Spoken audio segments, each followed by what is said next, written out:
పల్నాడు జిల్లా బీజేపీ నేతల్ని అక్రమంగా అరెస్ట్ చేసి 307 సెక్షన్ల బనాయించడాన్ని మరియు ఎన్డీఏ నరసరావుపేట అసెంబ్లీ అభ్యర్థి అరవింద్ బాబుని హౌస్ అరెస్ట్ చేయడాన్ని తీవ్రంగా ఖండిస్తున్నాము.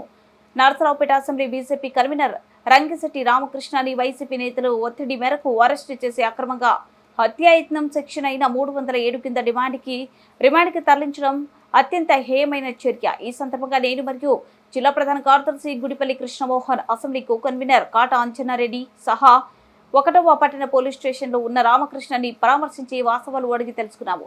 స్థానిక డీఎస్పీ సుధాకర్ని, సిఐ కృష్ణారెడ్డిని కలిసి ఈ అక్రమ కేసులు సెక్షన్లు తొలగించాలని డిమాండ్ చేశాము.